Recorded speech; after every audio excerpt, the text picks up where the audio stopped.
Doon na po yun. Okay, you know what? I appreciate this discussion here, ha?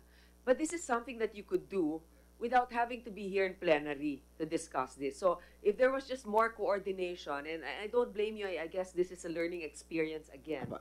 Dapat yan, pinakikinggan ninyo si Attorney Inton, yung mga ibang local government, how to solve also their traffic problems within the area. I want to see an effort from the MMDA to at least try that. Aba, So, very helpful naman po sila sa local government. Kaya lang, yun kaya po, lang hindi kayo pinansin. nagkaroon lang po ng idea because there was a proposal to lift the coding. Okay. So So anyway, we came out with this idea also na baka dito pwedeng ganun para mabilis. so this body will request an update Apo. from you, okay, Apo. to see how the MMDA was able to help you in this Apo. particular suggestion, and then Thank we'll you po. see if it will work. Ngayon ganito, gusto kong tanungin, no, dahil nga may proposal, pag na-lift na yung ban ng korte, ay itutuloy ninyo yung eksperimento tungkol nga dito sa mga provincial bus bans. Gusto kong tanungin yung ating mga bus operators. Willing ba kayo na 100% magbababa lang kayo sa Santa Rosa at saka sa Valenzuela para patunayan kung kayo ba talaga ang nagdudulot ng traffic? Kasi kung makikita na doon na kayo nagbaba sa dalawang lugar na yon at traffic pa rin, o kaya nahirapan yung ating mga kababayan, we can rethink the whole scheme without actually implementing yet itong mga suhestyon ng MMDA. Mr. Yage? Madam Chair, can I ask for Attorney Rondaris to speak for the association?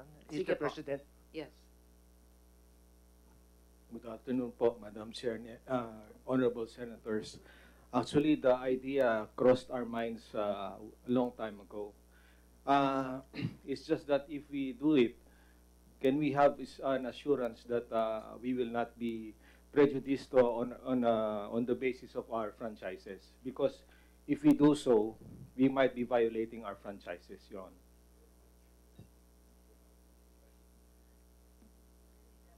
Attorney Delgra?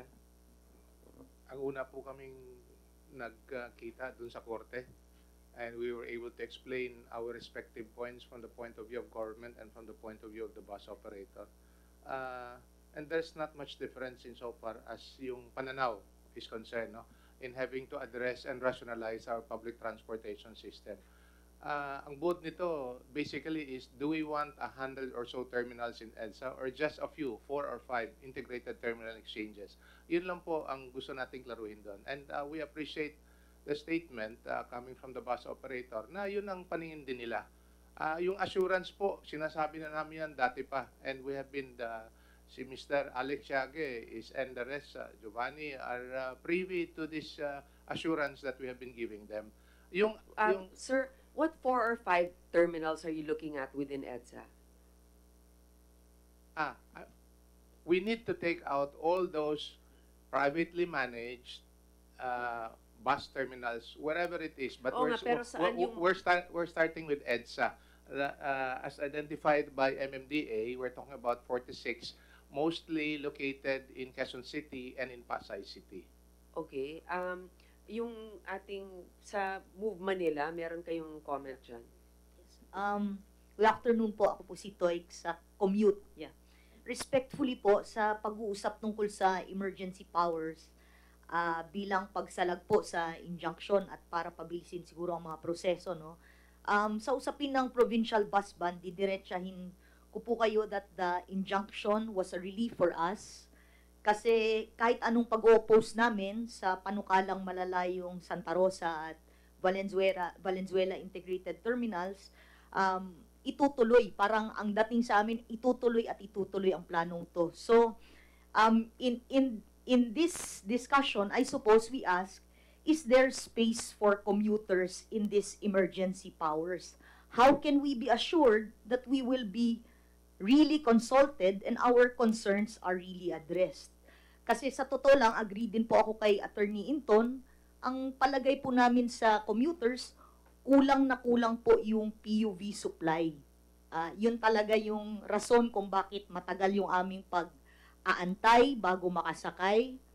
And in fact, we think that kung sana magkaroon lang ng pagtanggal ng number coding, kung sana para sa PUVs, kung sana ay yun nga dadagdagan pa yung ating mga PUVs, imbis na maghabol ng mga kolorum, ay sana ay pabilisin na yung pag-apply ng mga operators na ito para maging legal sila sa pagbibigay ng serbisyo sa aming commuters. Kasi sa totoo lang, ang gusto lang namin ay makasakay, makauwi at makapagpahinga na sa mga bahay namin.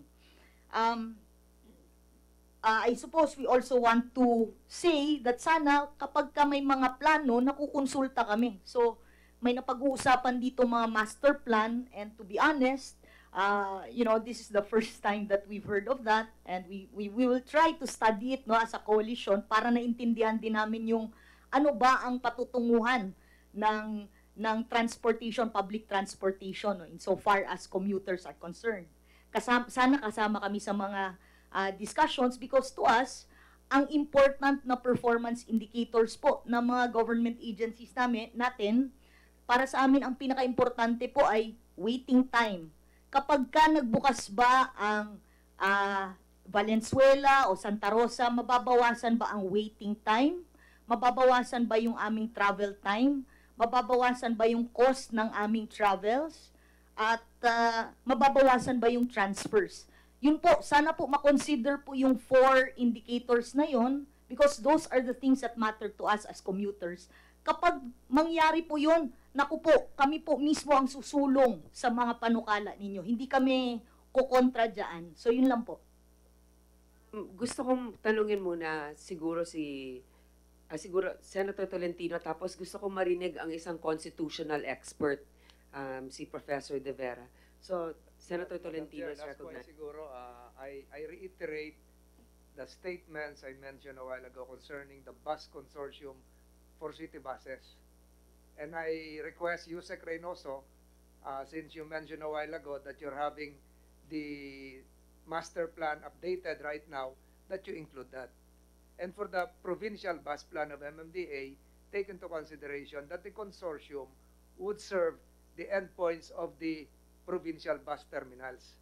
Babanggitin ko rin dito, pahapyaw yung study ko before, Fairview Consortium, which will cover Bagong Silang, San Jose del Monte, San Mateo, etc., Novaliches, NLEX Consortium, etc. So, to assuage the Move Manila, lahat naman po nitong pinag-uusapan natin is about commuters. Kaya tayo magsa-subway is for commuters. Kaya tayo gumagawa ng transport traffic management plan is to serve the commuters. The reason why we're all here is for the commuters. So rest assured that we're working for the commuters. Ganon din siguro ang pag-iisip ni Secretary Tugade. And as I promised, Madam Chair, the study I made several years ago, I'm turning over this to the good chairwoman of this committee. The records reflect, and one copy for Secretary Tugade, and this will include the EDSA bus operators proposed consortium agreement, Alabang bus operators consortium agreement, Baclaran bus operators consortium agreement. Nandito na po lahat yan. Can I ask the COMSEC to provide Secretary Tugade a copy? Wala na po ako dadagdag, Madam Chair. This is has been a very exhaustive discussion. Alam ko po yung DOTR naghahabol talaga, but yung sa emergency powers, I think we leave it up to the committee to decide whether to grant that emergency powers or not. Pero kung without the emergency powers, I think Secretary Tugade should be on top of everything. Whether your name as the traffic czar or not, ikaw pa rin talaga yon. Hand in hand with the General Lim. Maraming salamat, Madam Chair. Enjoy your lunch. Thank you for your very important contribution to this hearing, Senator Tolentino. Truly, we can learn from this proposal that you've started years ago. I would like to talk to Professor De Vera now with regards to the constitutional implications of an emergency powers. Maraming salamat po, Madam Chair, at sa committee po. maaari po akong, kung makakatulong po, maaari po ako mag-submit ng position paper tungkol po sa emergency power at doon po sa SBN 213. Pero base po sa talakayan natin ngayong hapon, siguro po 3 lang na maiksing punto. Yung una po doon ay mahalaga pong alalahanin natin tuwing pinag-uusapan po natin ng emergency power na sa ilalim po ng saligang batas natin, ang maaari po talagang kumilos kahit po meron pang itinutuloy ng emergency ay ang Kongreso. At ang pangalawa po doon ay, ang ginawa po natin sa ilalim ng saligang batas ay binigyan natin ng pagkakataon na maggawad ang Kongreso sa Pangulo ng emergency power doon po sa mga sitwasyon na hindi po makakakilos ang Kongreso o kinakailangan po ng mas mabilis or agaran na solusyon para dun sa emergency. Kaya po dun sa saligang batas natin, may mga kondisyon po para magkaroon ng grant of emergency powers. Isa na po doon ay ang kailangan po merong malinaw na national policy upang gabayan ang Pangulo at ang kabuuan ng ehekutibo para ipatupad ang polisiya na yon. Pangalawa po, kailangan po limitado lamang ang panahon ng emergency. At pangatlo po, kailangan merong mga specific mga gabay. Kaya po, ang dami ko pong natutunan ngayong hapon at ang isa po din ay pangailangan na makita po natin siguro kung ano yung mga plano at kung paano po tutuguran ng mga plano na yon, yung tinitingnan natin at itinuturing natin na emergency ngayong hapon, at kung anong mga spesipikong emergency powers ang maaaring igawad upang ipatupad yon. So yung pangatlo po lang na punto, pagsasamahin ko po siya, yung una pong parte nun ay, hindi naman po itong unang pagkakataon na nag-uusap sa tungkol sa pag-grant ng emergency powers. Nagawa na po natin ito sa ilalim ng 1987 Constitution. Una na po nung nagkaroon ng coup noong 1989 at may mga sumunod po doon 1993 at 1995 dahil nagkaroon po tayo ng power crisis at water crisis. So marami po tayong maaaring tingnan upang humulma ng emergency powers bill na naaangkop para doon sa nakikita natin na kailangang tugunan. Pero yung kasabay po doon, ang isa ko lang pong observation, and it's a very humble one for this afternoon, ay base lang po dun sa mga napag-usapan natin, para may mga bagay po na kaya ng tugunan kahit po wala pong spesipikong emergency powers. Pangalawa po, yung iba po naman pong nabanggit, dalawa po yung aking ni-note, no? Yung isa po ay yung sa right of way, yung difficulty po natin para makukuha ng right of way, kahit po nagbayad na tayo ng 100% ng zonal value, hindi pa rin po lumalabas yung right of possession. At yung pangalawa naman po ay yung lagi po tayong nag-iisip na baka ma-enjoin under an injunction yung ating mga project. Pero meron na po tayong, gaya po ng nasabi natin kanina, meron na po tayong mga batas nandiyan, no? Pero yun po yung kailangan natin masusing tingnan kung sakasakali po na sa emergency power may mga improvement na pwedeng gawin. So, ang isa lang po doon, halimbawa po yung sa right of way, ang napansin ko po doon sa SBN 213, ang sinubukan niyang tugunan ay kung gaano kabilis matatapos yung negotiated portion ng pagkuha ng right of way. So, 30 days po ngayon siya sa batas, doon pa sa SBN 213, 10 days yung proposed. Pero ang isa ko rin pong napansin, hindi naman po pala yun yung ating issue sa right of way. Ang issue po natin sa right of way ay may mga huwes pa rin po tayo na hindi naglalabas ng right of possession kahit po nakapag-deposito na nung amount. So, ang isa po doon, hindi po natin napag-isapan ngayon, hindi lang naman po sa larangan na ito nagkakaroon ng, parang gusto ko rin po sabihin na may mga huwes po tayo na nauunawaan yung kahalagahan ng mga proyekto natin. So, may isa pong proyekto a few years back ang DOTC pa noon na sinubukan po sanang kuhaan ng temporary restraining order pero hindi po binigay ng korte. Yung korte po noon ay korte sa Mandaluyong. So may mga huwes po tayo nakakaunawa ng kahalagahan ng hindi maglabas ng injunction. Ang isa po maaari nating explore either po with the help of the Supreme Court or perhaps the Office of the Court Administrator or the Philippine Judicial Academy, which offers training for judges, is to roll out yung para pong consultation or training in relation to the specific rules that apply when it comes to significant national infrastructure projects. Yung paglabas po ng right-of-way, ng writ of possessions, right-of-way cases, at yun pong kahalagahan na hindi maglabas ng injunctive order. May Professor, ay, sorry. maganda yung sinasabi niyo. Marami tayong natututunan dito. Mas malalim ang diskusyon pagdating sa usaping legal. Gusto ko malaman, yung Supreme Court ba, meron ba silang impluensya o kapangyarihan sa lower courts na maglabas ng paalala or memo na nagsasabi pag ito ay national infrastructure projects or has an impact on traffic, ay dapat mas maging mahinahon sila sa pagbibigay ng mga injunction? Maraming salamat po, Madam Chair. Ang Supreme Court po kasi natin ay may supervision sa lahat po ng lower courts. Hindi rin po itong unang pagkakataon na pag-iisipan po nila ito dahil naglabas na rin po ng sariling, bago po na isabatas yung RA 8975 na nagbabawal ng injunction, meron na rin pong guidance ang Supreme Court noon para sa mga lower courts. Kahit po sa mga ibang uri ng mga kaso, naglalabas po ng guidance ang Supreme Court.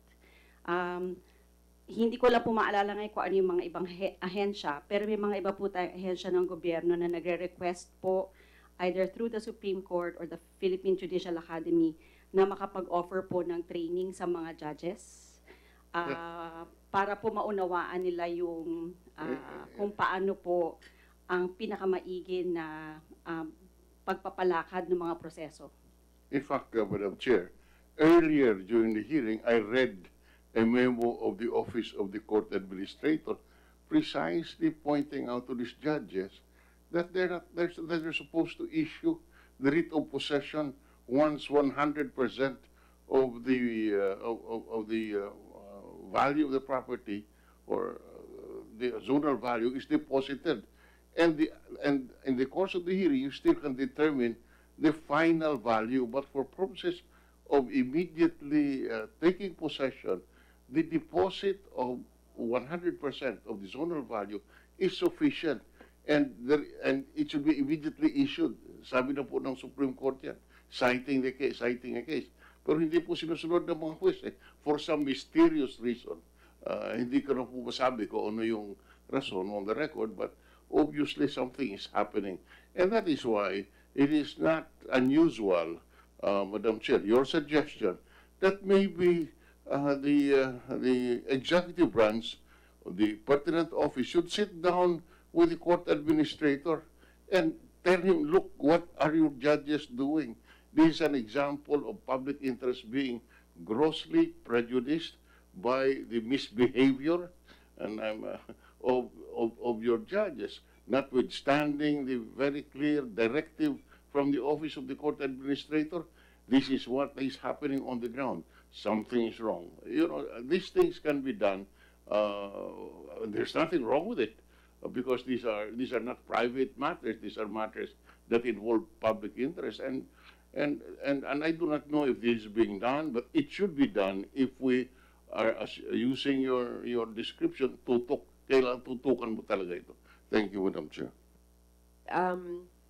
Ms. Hamon, just very quickly, please. I'm from Move Metro Manila, and one of the things that yung mga miyembro nito initiated was, just for your information, it's actually a survey para matapos ng konti yung usapan tungkol sa mga commuters na talagang reason kung bakit tayo nandito. So the survey actually, this is a month-long survey that the Mobility Coalition conducted August 15 to 31. August 5 to 31. We conducted this survey so that we may fully understand what commuters go through daily as they commute to and from work or school. Ito lang po ang i-report ko dahil marami pang iba, pero this is in line with our need for some evidence of what our people really feel. No? So there were 432 respondents to the survey. 76% of the respondents are youth, or aged 18 to 35, 59% are female, 2% are persons with disabilities. And this is the final results of the survey. According to the survey, a regular commuter spends close to 4 hours on the road every day, waits almost an hour to get a ride, transfers twice, and spends 168 pesos daily. So this is the life of the commuter. I hope that sinks in as we continue to talk about possible solutions to an emergency problem. And thank you very much. It was quite an education listening to everyone. Gives us a sense of the real politic in the Philippines. I guess there are lots of ideas. I'm a political scientist, and I am 64 years old, retiring next year. No, and many of the people here are my students, staff and all. But So how will you grade them? Huh? How will you grade your students? I think we're doing very well as a democracy. As a At, democracy. salamat po na merong media na ang mga ganitong congressional hearings ay pinapakinggan, because you were talking about the need for information. I think the reason why we have committee hearings is so that we can inform the public about what's Yes. happening. Thank you, And thank you Professor. for the candor, the patriotism, and the idealism that continues to inspire us to do this. But let's solve the problem of traffic in favor of the commuters. Okay. Well, I Inform sure message hope namin. it's patriotism for all of us. I think so. Thank you, thank you. One last point before we end. Nako. 1 minute. Thank you very much, Madam Chair. With all the discussions, there is one thing I think that we're missing out. In most modern countries, we already use information technology to help solve traffic. This is done in most big cities like New York, London, Spain, and Okay, others. ma'am. Yes, Now, I I have submitted to your office samples of these programs and also videos. Probably later on you might be able to watch it and get something out of this. There are even formula that can help calculate really Okay. and simulate. Thank you, Madam very Chair. much for submitting that. Secretary Tugade, before I let you go, yung ating NAIA consortium po, alam ko nasa NEDA yan, pero pagka sinabi talaga ng DOTR, kailangan natin yan. Bakit hindi pa na, 2 taon na po yun, silang gagasta, madadagdagan ng terminal, sila magpapa-operate, bakit po ang tagal-tagal ng approval? Kung bakit matagal ho, talagang haka-haka lang sasabihin ko. Pero kami ho, in-okay na po namin yon. Nagkaroon po ng mahabang usapan yan pagkat nagkaroon ho kami ng plataforma na kung saan hanggang kayang ipareho yung template of concession dun sa formula na ginawa namin sa Clark, ginagaya ho namin. Of course, alam ho namin na mayroong pagkakaiba. Kaya nagkaroon ho yun ng mahabang palitan ng opinion at hanggang nagkaroon ng agreement. Noong nagkaroon ho ng agreement, Benny, mga 2 months ago, August 1, sir.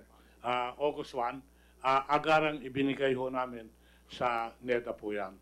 Ako po naniniwala naman na pagka nagkaroon ng collegial meeting na kung saan kami ho yung magdedepensa nung desisyon na ginawa namin, it can come up with a favorable position on the matter. Alam niyo po, pagka nagkakaroon naman ng mga meeting, kahit papano kami dito sa Senado, pag nag-uusap-usap kami informally, pwede naman sabihin, oy, pakiunahin mo naman yung gano'n, no? Diba marami naman lalong-lalo na pag nakikita nila na isa itong priority sa inyo, baka naman bilis-bilisan nila.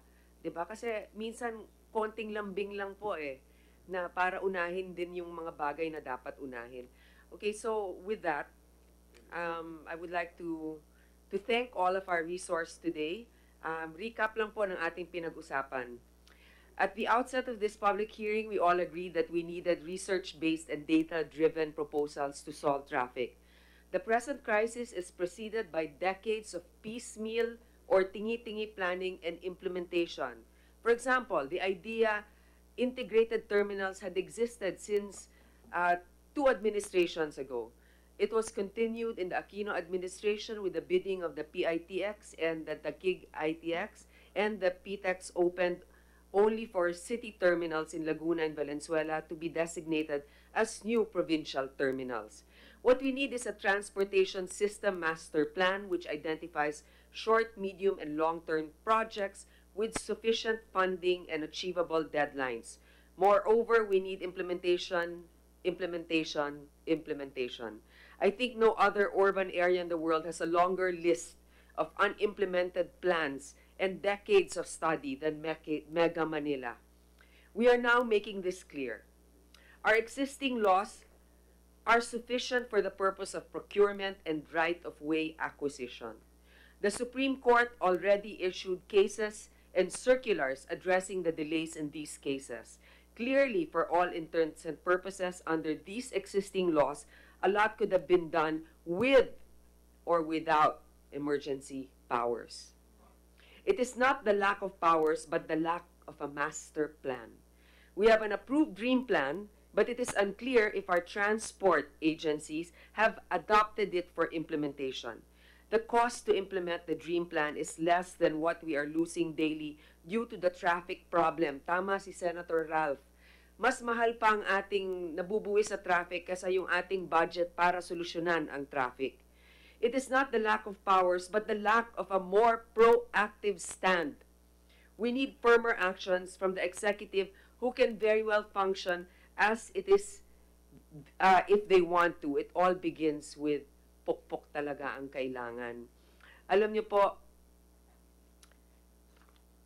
hindi dahil sa ayaw ko masolusyonan ng traffic, kaya marami nagsasabi, kasalanan daw namin na walang emergency powers dahil ang emergency powers daw ang makakapagbigay ng solusyon sa traffic. Sa atin pong mga kababayan, katulad nga ng sinabi ng mga advocacy groups para sa pasahero, ako rin po 4 na oras ang ginugugol sa traffic at an average every day, 2 hours, 2.5 hours pa uwi, tapos yung mga ibang pinupuntahan. Sino ba naman ang ayaw masolusyonan yan? Kung talagang ginusto, gagamitin ko rin po ang ginamit ninyo, Secretary. Kung gusto may paraan, kung ayaw may dahilan. Pwede po natin gamitin sa isa't isa yan. Pero ang masasabi ko po ay ito. May mga bagay po na kahit walang emergency powers, katulad nitong MRT, na dapat nasolusyonan na kayang solusyonan na wala yan. At may mga bagay rin na kahit na may emergency powers, kung hindi rin mabilis ang aksyon katulad sa Marawi, ay hindi rin magkakaroon ng pagtugon. At meron namang lugar na walang emergency powers katulad ng Boracay, kung saan nalinis ng 6 na buwan. So, sa ngayon, maganda ang ating naging diskusyon na nakita natin. Meron pala na pag-uusap. Ang korte pala, minsan ang nagiging balakid. Pero meron tayong kortesiya at separate branches of government. So, sa ngayon, kung hihingi tayo ng emergency powers, pagtuunan natin talaga ng pansin, razor sharp, ano ba talaga yon? Parang korte na eh. 'Di ba? Kasi may procurement. Pwede pala. Merong emergency procurement na pinapayagan, merong right of way. So sa korte pala nababara? Ganun ba yon? So yun na ngayon ang ating pag-uusap sa ating technical working group. Nabanggit ko na yung technical working group at ako po ay medyo sinabihan, bakit walang technical working group? Kasi naman, yung binigay sa aming listahan na pinapa-whittle down namin to the essentials only ay hindi nagawa. Kaya napuna din tayo ng ating mga kasamahan dito na sabi nga ni Senator Gordon, parang what we need to do is drain the pond. Aba, para daw magkaroon ng emergency powers, napaka-exhaustive. Kaya nga po, sa ngayon, nais kong sabihin sa ating mga kababayan, lahat po tayo iisa ang ating hangarin ay magkaroon ng mas magandang buhay kasama ng ating mga mahal sa buhay at maging produktibo sa ating trabaho. At mag-uumpisa din yan kung maging maayos ang daloy ng trapiko at transportasyon. So with that, I would like to get your commitment, MMDA, to work. Let's begin, Quezon City. How can we deploy the 30 buses that they are requesting? After you get the injunction lifted from the courts at magkakaroon itong provincial bus ban, please identify first Chairman Delgra, ano yung 4 na terminals within EDSA na papayagan nyo? Kasi doon pupunta yung mga pasahero. In the meantime, na mawawala yung ibang mga terminals dito. At ang Technical Working Group, Secretary Tugade, padala po kayo. Mag-uumpisa na talaga tayo, I think, within every week mag-meeting para magkaroon tayo ng mas maayos na solusyon dito sa traffic. At sana pag kayo inimbitahan, dahil hindi naman ako palagi naghihiring, ay dumalo kayo. Maraming salamat po. This hearing is now adjourned.